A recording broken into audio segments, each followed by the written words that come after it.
पूरे 2 दिनों से कमल बुखार में तड़प रहा था, पर घर के लोगों को फुर्सत ही नहीं थी कि उसकी देखभाल करें।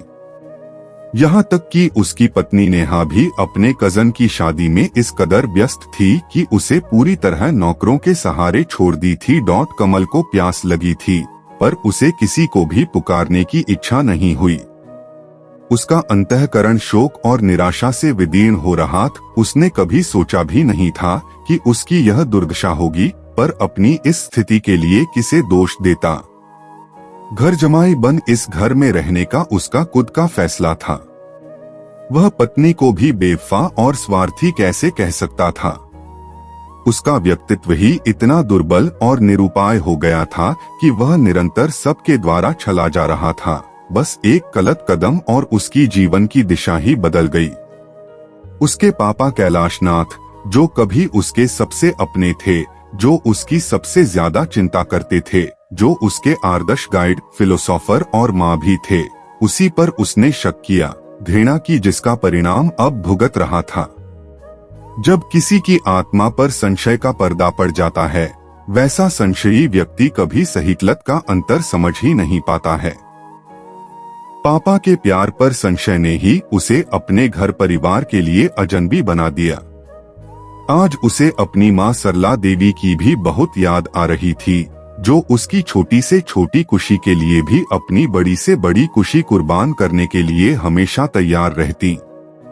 उसके एक पुकार पर अपने सारे काम छोड़ उसके आगे पीछे दौड़ती रहती। कभी उसे हल्का सा बुखार भी आ जाता तो वह कभी उसके सिर सहलाती, कभी पैर दबाती। इस बात के लिए पापा अक्सर उन्हें समझाते, थोड़ा बहुत बुखार हो जाना सामान्य सी बात है, इसमें घबराने की क्या बात है। तुम्हारे इस तरह घबराने से मैं भी नर्वस हो जाता हूँ। उसे स्कूल से आने में जरा सी देर हो जाती तो वे सड़क पर आ खड़ी होती। उनका सुबह से शाम तक का समय उसी के इर्द गिर्द उसके आराम का ख्याल करते गुजरता।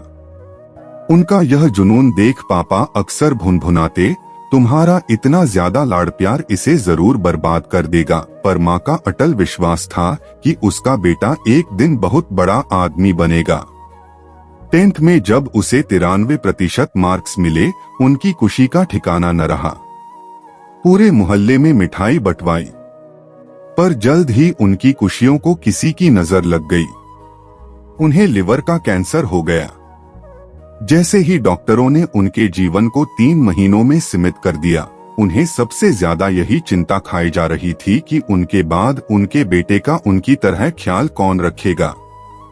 एक बात उन्हें अच्छी तरह समझ में आ गई थी कि उनके जीवन में वक्त और हालात दोनों बदल गए थे, जो अब उनके वश में नहीं था।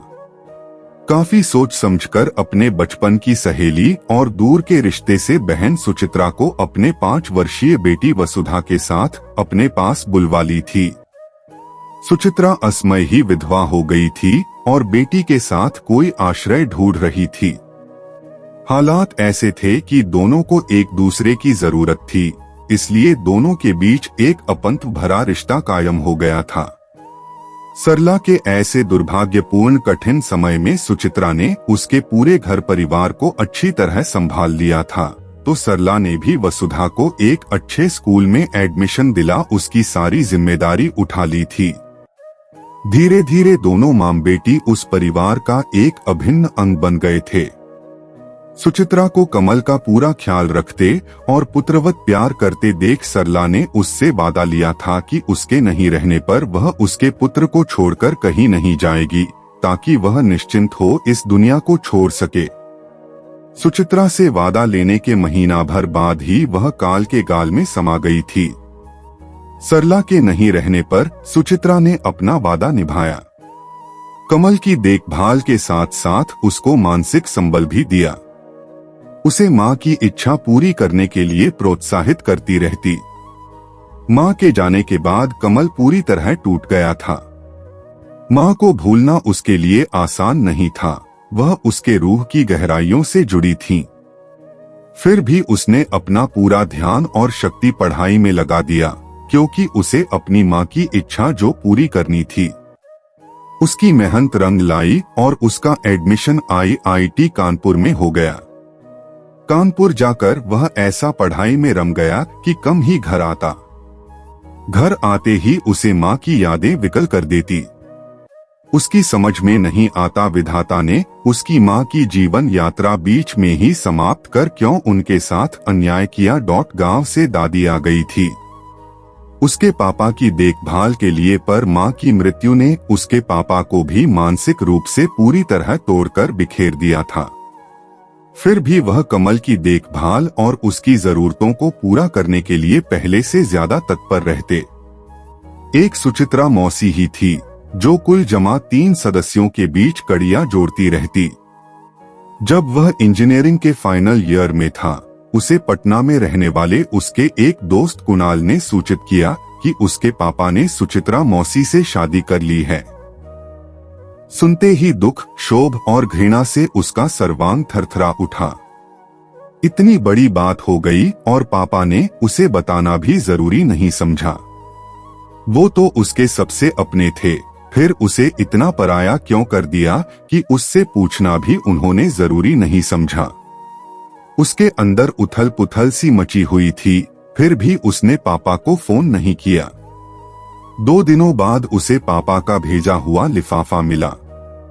उसे समझते देर नहीं लगी कि फोन से बोलने की हिम्मत नहीं हुई तो लिखकर भेजा है।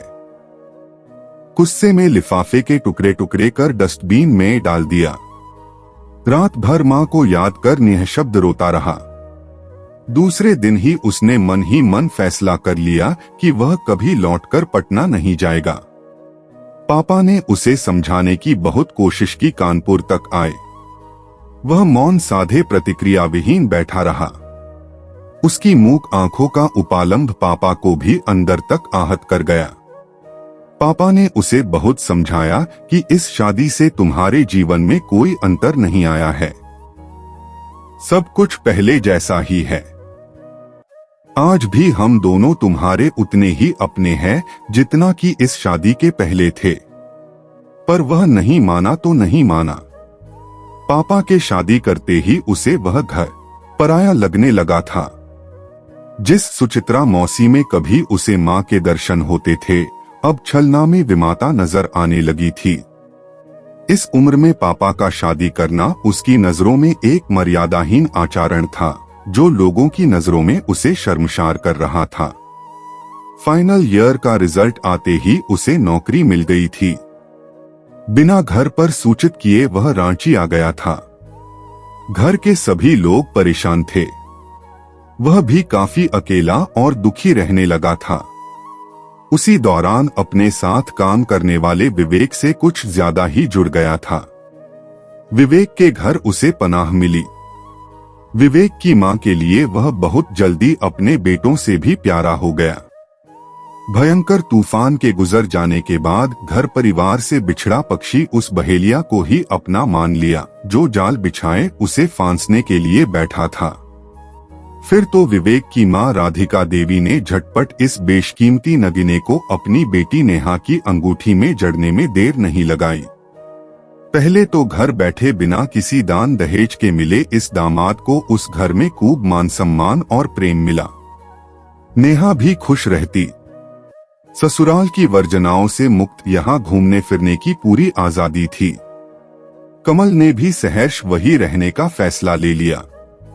पर जल्द ही कमल को एहसास होने लगा था कि घर में चाहे वह जितना भी खर्च करे, उसका मान सम्मान घर के बेटों सा नहीं था। साथ ही मायके में रहने के कारण पत्नी का बड़बोलापन भी बढ़ रहा था। कमल की देखभाल और ख्याल रखने के बदले उसे अपने बनावट श्रृंगार और शॉपिंग की धुन रहती। दिनों दिन उसके मौजमस्ती की सीमाएं बढ़ती जा रही थीं। नए नए आधुनिक ढंग के कपड़े घनों पर उसका ज्यादा ध्यान रहता। पति उसके लिए बस पैसा कमाने का मशीन मात्र था। सासू माँ जो पहले उसकी माँ होने का दावा करती थीं, अब उसे सुनाना शुरू कर दिया था कि हमेशा घर में रहने वाले की रोज रोज आवभगत तो नहीं हो सकती। कमल को आवभगत की चिंता नहीं थी। उसे तो उसी प्यार की तलाश थी जो उसके माँ पापा कभी उससे करते थे। धीरे धीरे सबके दिल में उसके लिए प्यार घटते ही जा रहा था। अब तो स्थिति यह हो गई थी कि बीमार होने पर भी किसी के पास समय नहीं था कि उसकी देखभाल करें। कमल को लगने लगा था कि अपने पैरों पर स्वयं ही उसने कुल्हाड़ी मारी है। तभी अपनी पत्नी नेहा की आवाज सुनकर उसकी तंद्रा भंग हुई। वह रामू से कह रही थी, साहब उठे तो उनसे पूछकर दवा और खाना दोनों खिला देना, मुझे आने में थोड़ी देर हो जाएगी। नेहा के जाते ही वह उठ बैठा। घर में सिर्फ वह और रामू थे। अचानक उसके मन में अपने पापा और सुचित्रा मौसी की स्मृति मुखर होने लगी। उनका प्यार याद कर उसका मन विकल हो उठा। वह तुरंत उठकर कपड़े बदलकर और कुछ कपड़े बैग में डाल ड्राइवर को गाड़ी निकालने के लिए बोला। अब और अपमान का दंश झेलना उसे गवारा नहीं था। ऑफिस से पूरे 1 महीने का छुट्टी ले उसी समय पटना के लिए रवाना हो गया। रात भर के सफर के बाद सुबह के उजास फैलने के साथ वह पटना पहुंच गया। वहां पहुंचते ही उसे ऐसा लगा जैसे वहां का कण-कण उसे पुकार रहा है। इस धरती, आकाश और हवा में जाने कैसी संजीवनी थी कि उसके सारे दुख, संताप और बीमारियां पटना की धरती पर पहुंचते ही जाने कहां लुप्त हो गईं। जैसे ही कार आकर उसके अपने घर के गेट के सामने रुकी, अपना वह पुराना घर उसे किसी आत्मीय स्वजन से कम नहीं लगा। अनायास ही उसकी आंखें भर आईं। गेट खोलकर अंदर आया तो सामने ही पथरीले आंगन में बैठी सुचित्रा मौसी चावल बीन रही थीं। पहले की तरह अपने काम में मगन। उन्हें पता ही नहीं चला कब उनके बगल में कमल आ खड़ा हुआ। जैसे ही उसने झुककर मौसी के चरण स्पर्श किए, वे चौंक कर सिर उठाई तो सामने कमल को देख थोड़ी देर के लिए एकटक देखती रह गईं। फिर उसे खींचकर सीने से लगा फूट फूट कर रो पड़ी। आहट सुन पापा भी बाहर आ गए। उसे देख उनकी आंखें भी छलक आईं। उसे लिए हुए वह घर के अंदर आस्नेह से उसकी पीठ थपथपाते हुए उसके करीब आकर बैठ गए। उसे लगा अपने ऐसे होते हैं जिन्हें अपने मान अपमान से ज्यादा अपनों की चिंता होती है, जिन्हें अपने रिश्ता तोड़ने के बदले झुकना पसंद होता है। वर्षों बाद ढेर सारा प्यार, स्नेह और अपनापन पाकर वह आत्मविभोर हो उठा। घर आकर उसे बेहद शांति का अनुभव हुआ।